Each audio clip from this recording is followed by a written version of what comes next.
Welcome back. This is again C programming, as you see, and we continue with the following topics we covered. So chapter 12 is now. So chapter 9, creating and using structures. Chapter 10, creating custom data types with type depth. And then chapter 11 we had before, so it was about working with arrays, and now we arrive to multi-dimensional arrays.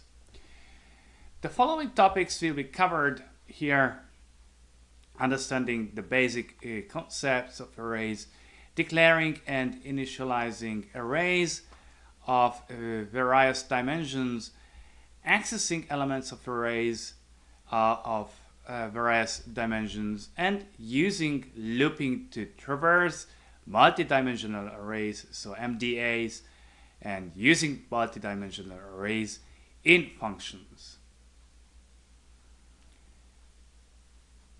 Multi-dimensional arrays occur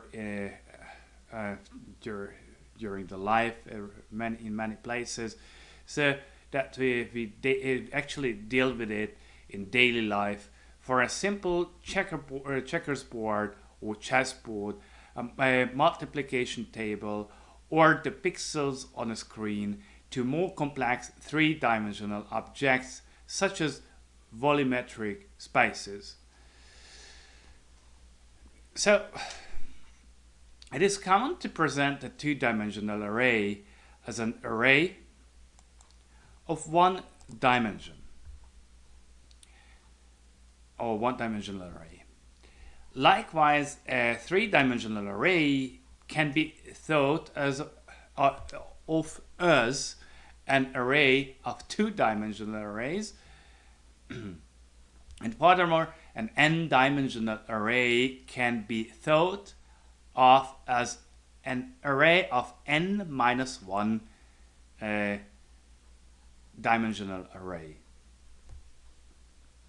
So this approach, while mathematically correct, may not provide a useful working framework for multi-dimensional arrays. Therefore, before we can address the C syntax for declaring, initializing, and accessing multi-dimensional arrays, a proper conceptual framework should be developed. So let's revisit one-dimensional arrays for a moment. An array of one dimension is a block or contiguous grouping of a specified data type accessed through a base name. Each element is then accessed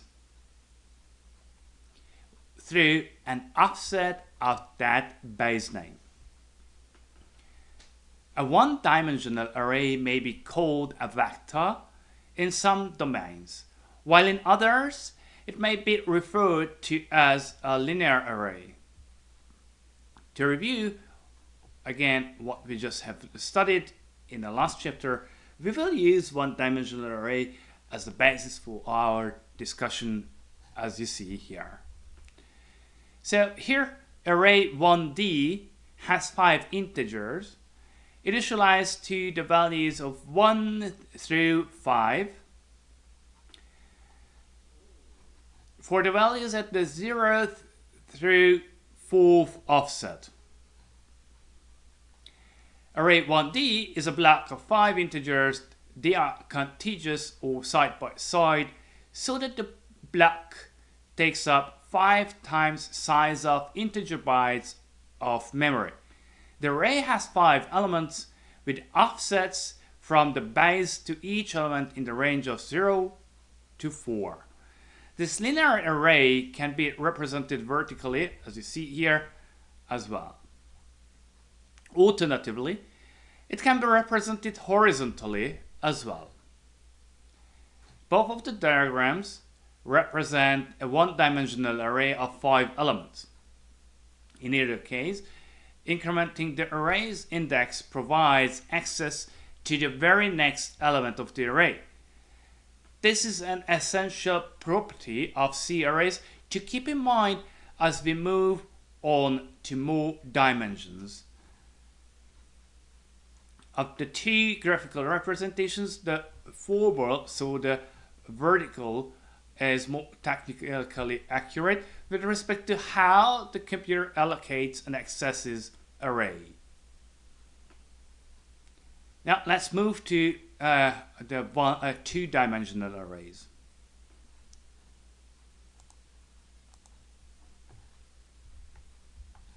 So again, a two-dimensional array can be conceptualized either as an array of arrays, so one-dimensional arrays, or as a matrix consisting of rows and columns. For our discussion, we will consider a two-dimensional array named array 2D, either as an array of 4 arrays of 5 one-dimensional elements, or as a matrix of 4 rows and 5 columns. Both conceptualizations are equivalent.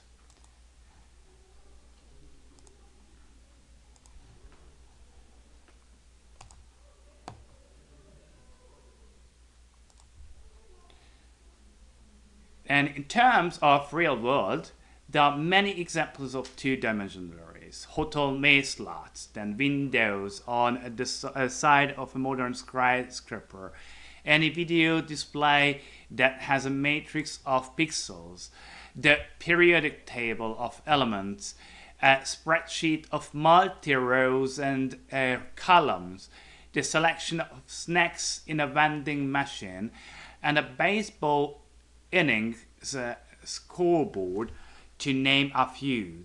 A two-dimensional array in C is therefore a useful tool for modeling many real-world matrices on grid. Now, if we consider array 2D as an array of arrays, we have an array of 4 groups of a defined type. Here, the defined type happens to be a one-dimensional array of 5 elements. Each element in the one-dimensional array is an integer. Therefore, each of the 4 groups has a single array consisting of 5 integers. So we have 4 elements of a 5 integer array for the total of 20 integers in the two-dimensional array. A graphical representation would be either this or this. If we consider 2D as a matrix, we have a table or grid of 5 columns and 4 rows. Here we have 20 integers in our two-dimensional array, so 5 columns by 4 rows. A graphical representation of this is similar to the previous array of arrays, except that we think of it only in terms of rows and columns.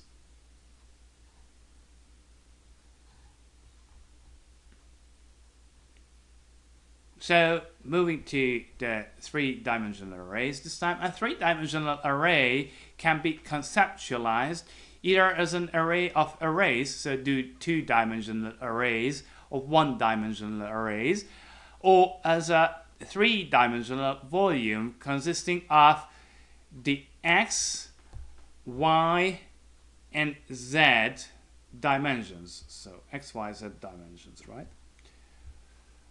Where the y and x dimensions are rows and columns, respectively.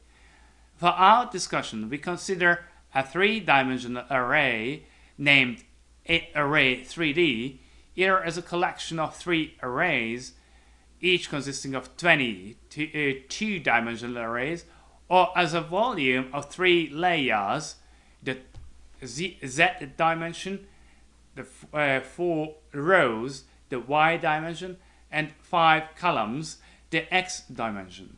Both conceptualizations are equivalent layers in an arbitrary name for the arrays in the z dimension. So as you will see, the order of array dimension in C is very significant. the natural way to think of three-dimensional space is an XYZ axis. In C, we should think of a higher dimension first, so that means the Z-axis, and then so we go backwards, the Y-axis, and then the last one, the X-axis. Hold that thought, and it will be reflected in C syntax in the next sessions soon. In terms of the real world, there are many examples of three-dimensional arrays, offices in a building with many floors, and the three-dimensional space that we live and move around in, and spatial dimensions for modeling objects, to name just a few. A three-dimensional array in C, therefore, is a very useful tool for modeling many real-world volumes and three-dimensional spaces. When we consider array 3D as an array of arrays, we have an array of three groups of a defined type. Here, the defined type happens to be the two-dimensional array of 4 elements. Each element in the two-dimensional array is a one-dimensional array of integers. Therefore, each of the three groups has a single array consisting of 20 integers. So we have three-dimensional elements, each of a 20 integer array, for a total of 60 integers in the three-dimensional array. A graphical representation would look like this here. So when we consider array 3D as a volume, we have a grid of 3 layers of 5 columns and of 4 rows. In this case, we have 16 integers in our three-dimensional array, 3 layers times 5 columns times 4 rows. A graphical representation of this is similar to the array of arrays, except that we think of it only in terms of layers, rows, and columns. So you see here. In both cases, array 3D is a contiguous block of 60 integers, so 5 columns, 4 rows, and 3 layers, regardless of how we conceptualize it. Note that the base name always takes the leftmost and upmost location in our block. It is always the very first element in any array.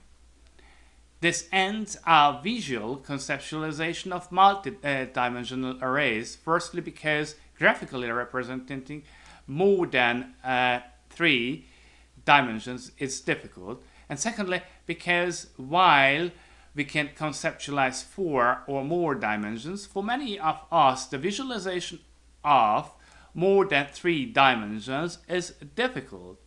Lastly, just as we have applied the approach of going from 1 to 2 or to 3 dimensions, we can likewise extend this same thinking to more dimensions without requiring a graphical representation. Now let's consider n-dimensional arrays.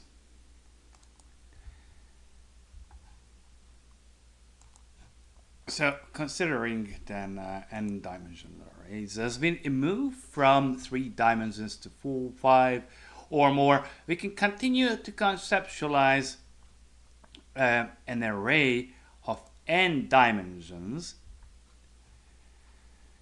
either as an array of n-1 dimensions or as a contiguous block of basic elements whose size is the multiplicative result of each dimension. Say we wanted to a 4-dimensional array that has 7 times 3 times 4 times 5 for each dimension.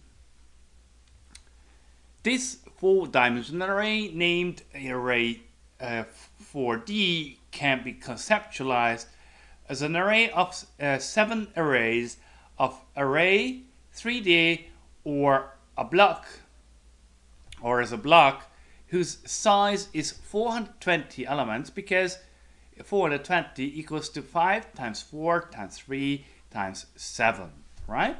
So here 5 is the number of the first dimension elements, 4 is the number of the second dimension element, 3 is the number of the third dimensional elements, and 7 is the number of the fourth dimension elements.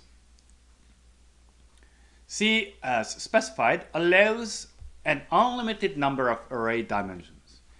The actual limit depends on the limits of the compiler used. In general practice, however, it is unwieldy, both in terms of human conceptualization and in terms of machine memory allocation, to have an array greater than, let's say, 3 or 4 dimensions.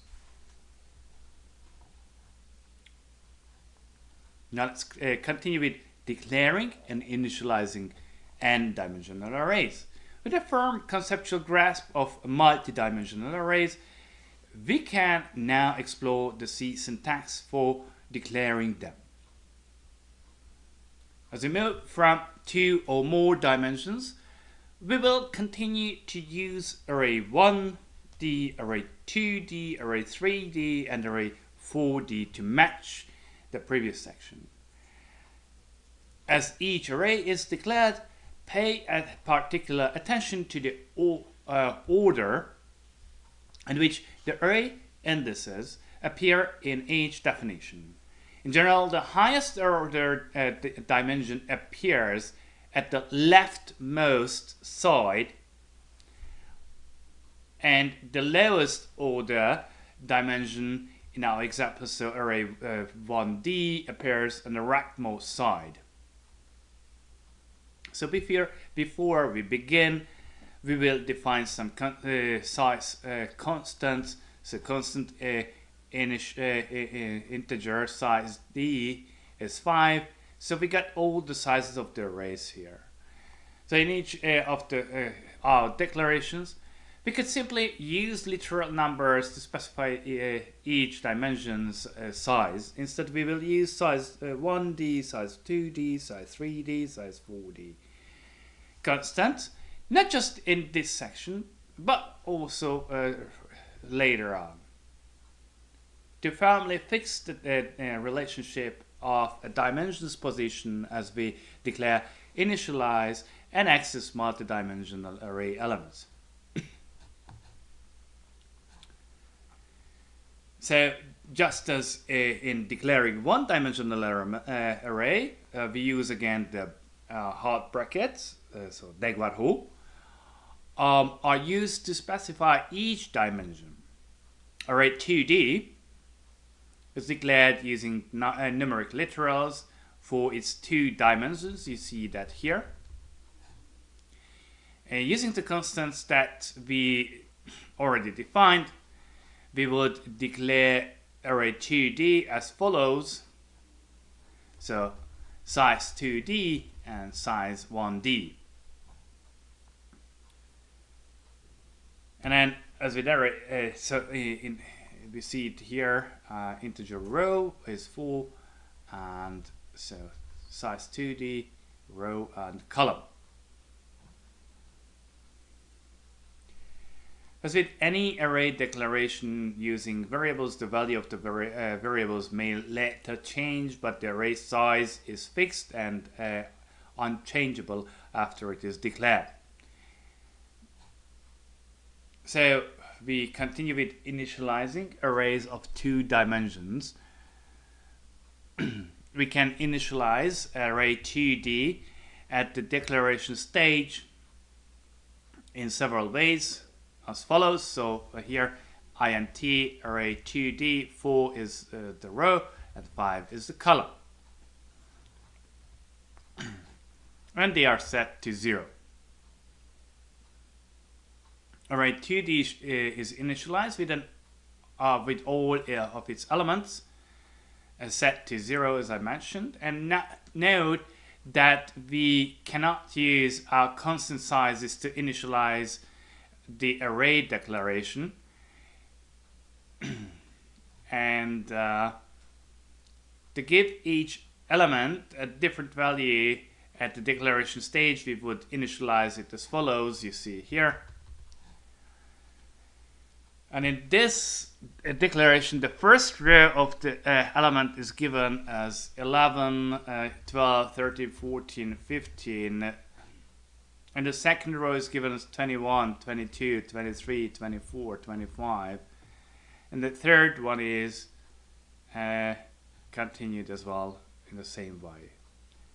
So we continue now declaring arrays of 3 dimensions. Moving to the 3 dimensions, we would declare array 3D in a way like, so here we have it, 3 and 4 and 5. We could also use the variables x, y, and z, and then put it in this way, so z, y, and x. So note that here the highest order is going to be z, and that comes and first, and then the x dimension would be the lowest order here. Now, about the initialization of arrays of 3 dimensions. We can initialize array 3D at the declaration stage in several ways as follows as well. So, here we go.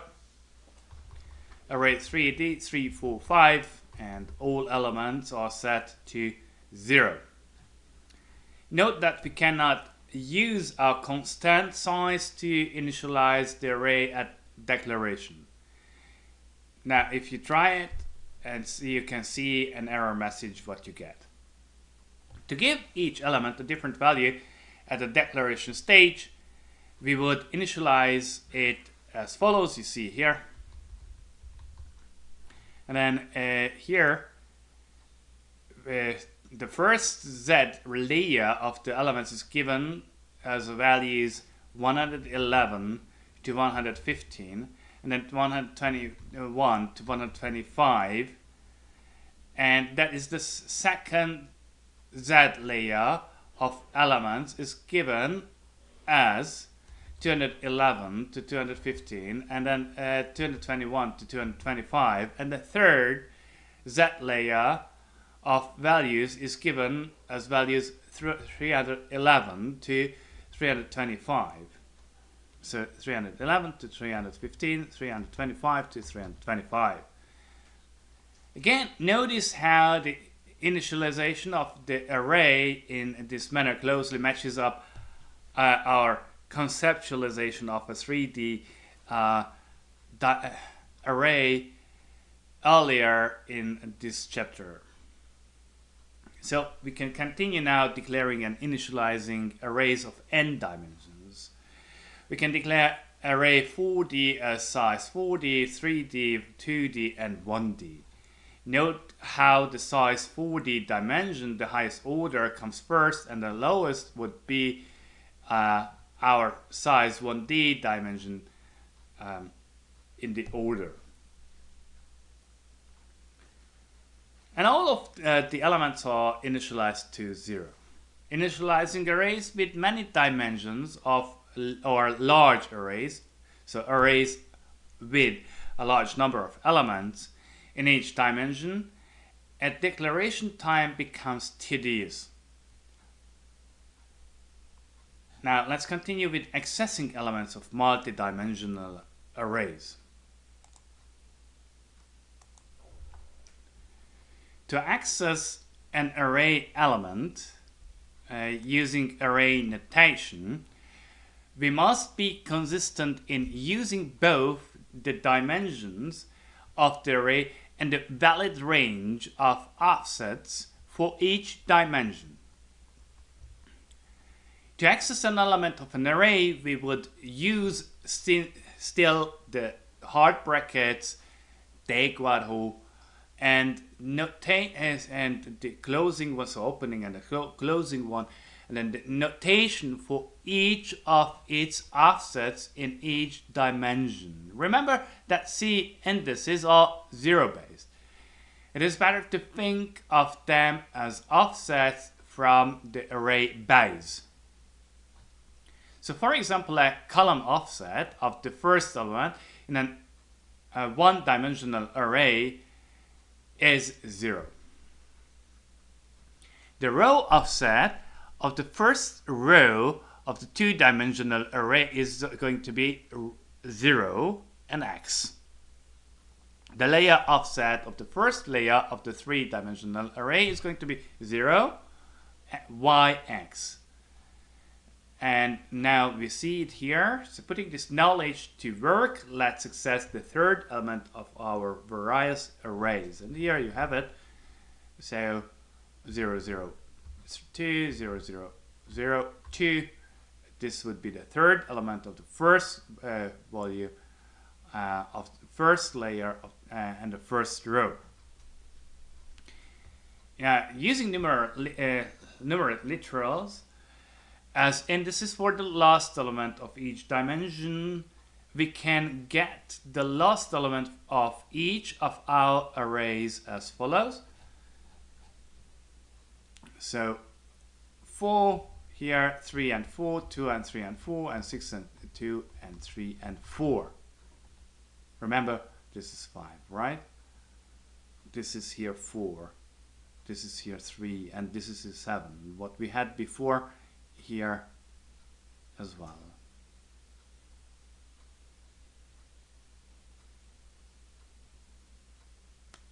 Good. So getting the last element is a bit more cumbersome but less error prone when we know the size of the dimension. Using the constant defined earlier in this chapter, we can get the last element of each array, as you see here, so size 1d minus 1, size 2d minus 1, size 1d minus 1, size 3d minus 1, size 2d minus 1, etc., etc. So in each case, the last dimension is the dimensions size minus 1. This is consistent with zero-based indexing or zero-based offsets. This method is less error-prone if and when the size of our arrays changes.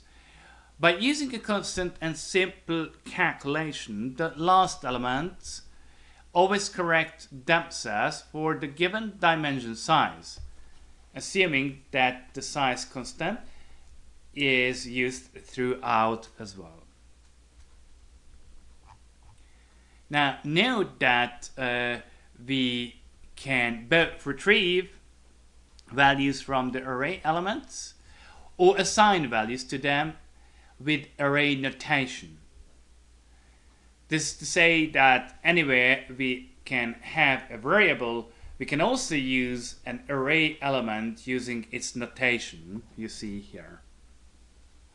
In each case, the very last element of the array is assigned the value of last, which is the predefined int underscore mux. Let's continue with manipulating MDIs, so multi-dimensional arrays, loops within loops. There are many ways in which to use loops to access elements within multi-dimensional arrays. The best way, however, is to use nested for loops. In a nested for loop, the utmost loop contains one or more loops within it and nested such that the outer loop completely contains the inner loop. When using nested loops, the outermost loop manipulates the index of the highest order dimension, so other one for the highest order dimension, while the inner loop manipulates the index of the lowest order dimension. So we can then explore now 2- and 3-dimensional looping. It is then simple to extend the nested loops to as many as are needed for an array with more than 3 dimensions. When nesting loops, it is a common convention to use variables like ijk, so ijk, and so on to hold the values of the array offsets, with I being the first order dimension, j being the second order dimensional offset, and k being the third order dimensional offset. This convention is optional. For two-dimensional arrays, row and column might be a more descriptive offset variables, and for 3 dimensions x, y, z might be more descriptive.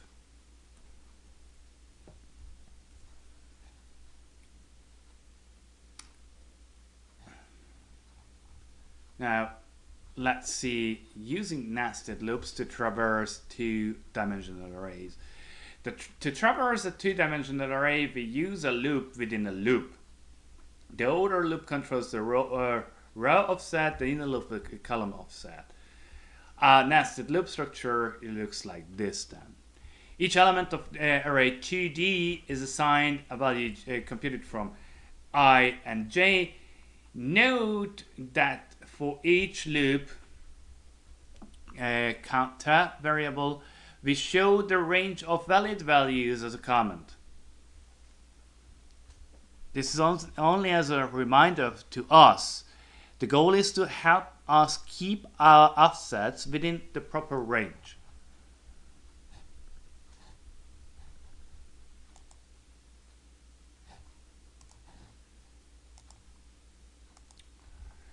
So to traverse a three-dimensional array, we use the two-dimensional loop within a loop. The outer loop controls the layer offset, and the inner loops control the row and the column offset. So our nested loop structure, it goes like this. You see here. So the outer loop is the layer, and then the inner is row and column. And each element of array 3D is assigned a value based on the offset values ijk. What if we wanted to assign all the values of array 2 to the last layer of array 3D? Again, we would use nested loops and then in a different way. You see here. So size 3D minus 1 is the offset of the last layer of the three-dimensional array. This offset doesn't change in the nested loops, whereas the other two offsets do change in the nested loops. So we continue now with multi-dimensional array in functions. Now that we can declare, initialize, and access arrays of many dimensions, we are ready to create functions to manipulate them. First, let's create a function to initialize a two-dimensional array and a function to initialize a three-dimensional array. We got all these done. And then in each function, nested loops are used to iterate over the entire array, initializing each element to a value based on their indices. We continue now to create functions to sum the elements of each array. And that goes like this. Integer sum to the array. Again, integer row, integer column, and integer array row and column.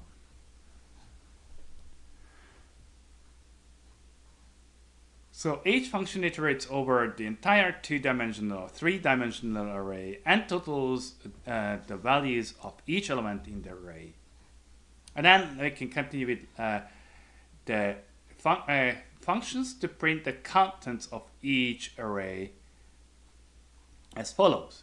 So void print to the array and void print 3D array, and you see int is a row, int column, and int array row and column.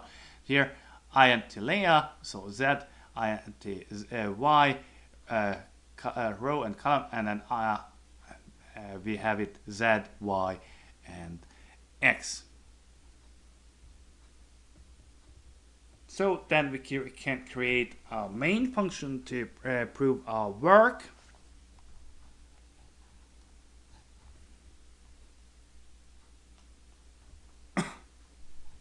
And this is it. And before doing so, I think that we have to save first our array nd h. So as we just had them before, so let's try to do that. Let's create those things. Right, let's create those things first. Now this is chapter 12.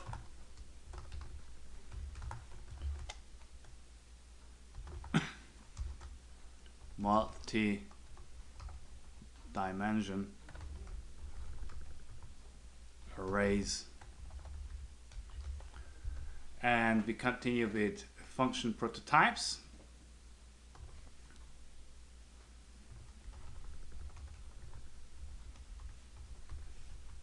For arrays nd n-dimensional arrays. Okay.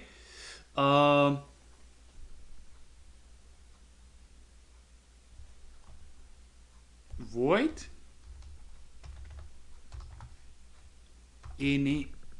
initialize to d array, int row, int column, int array, row, column.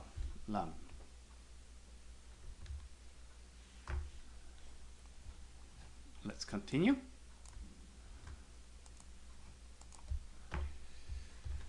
Void print 2D array, and we continue with this one here, int row, int column, int array, row and column. Let's do the next one, pretty print 2D.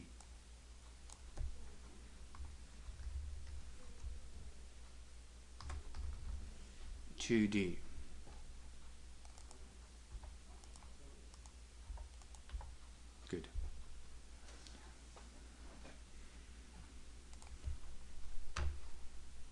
And we have here some 2D array.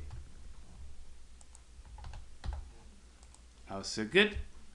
And I can continue now from a void initialize 3D array.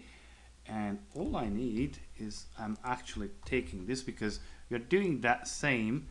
I just need to change this to 3D array gone. Then here I need not 2 but 3, so int z, int y, which is column, and int row, x. Good. So I need to change this part first.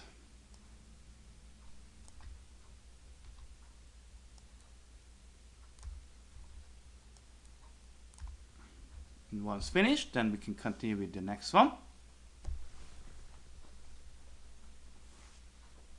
Int array, and here we go, z, oops, z, y,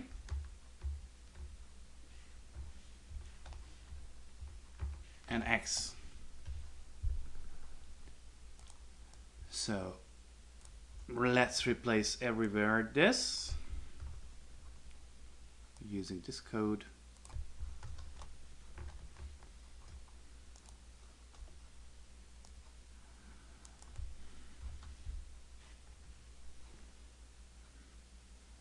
seems to be correct. Let's hope for the good, and now let's save it as arrays nd and h, so header file.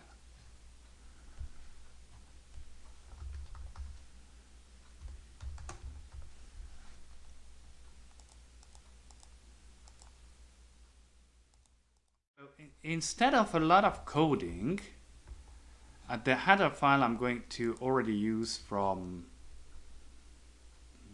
where is it? So let's see it again. Where's my header file again? Yeah, this one we went through. This one we went through. This one we went through. We will do this coding soon, but where's my header file? Yeah, it's not given here. So the header file, I take it from GitHub immediately, one by one, and this is it. And then I continue with my coding. I could continue with my coding, let's put it this way, but again, this is so long, so extensive, that all I do is rather copy paste, and we'll see what we have done here. So please get through this as well. I got through all the programming process. It takes a lot of time, I know, but get through and program it by yourself. I don't want to put it into your video right now, but do it by yourself. Maybe this is a nice homework as well. I'm not sure if we will do that. If we have time, then the next time we can do this as well as a homework. Okay, then you see here what you have to do. Basically, you go out, from the outside to the inside again with the loops, outer loop for the higher dimension and a inner loop for the lower dimension. That's how it works each single time. Let's try to save this time. I save it in a little bit different because I already programmed it one time. So I'm going to take arrays nd2 this time, and I try to run it. And I see now this time obviously it's exactly how it should have been programmed. It's not like, remember, it's not like I programmed it. My program goes, where is it? My program goes in a little bit different way. So let's open it, and I show that what I programmed by myself. And you see that, of course, I did it as well. And to tell you the truth, I'm very happy that I have done it, because otherwise I wouldn't have even understood how it works. So here you go. And here, if I run it, you see this was my example. And this was directly taken from the book. Obviously, it's different, but the result is completely identical. So I have done it. I'll finish with it. So my suggestion would be, please try to do it. And let's summarize it again, what we have done so far. So in this chapter, we have taken the basic idea of a one-dimensional array from the previous chapter, chapter 11, and then extended it to two-dimensional and three-dimensional and even n-dimensional arrays. A conceptual basis for multi-dimensional arrays has been developed, and then we have seen how to declare, initialize, access, and iterate over multi-dimensional arrays in C syntax. Emphasis was placed on zero-based array indices, more appropriately known as offsets, and on the somewhat peculiar order in which indices are specified, left to right and highest order dimension to the lowest order dimension. This order, however, lends itself somewhat elegantly to nested looping to iterate over multidimensional arrays. So in this chapter, we have not spent too much time diving into what the base of an array is. Before we get a greater understanding of an array base names, we should first visit another essential and unique feature of C, that's the pointers. And we will do it with the next session. Thank you very much for your attention, and I'll say goodbye.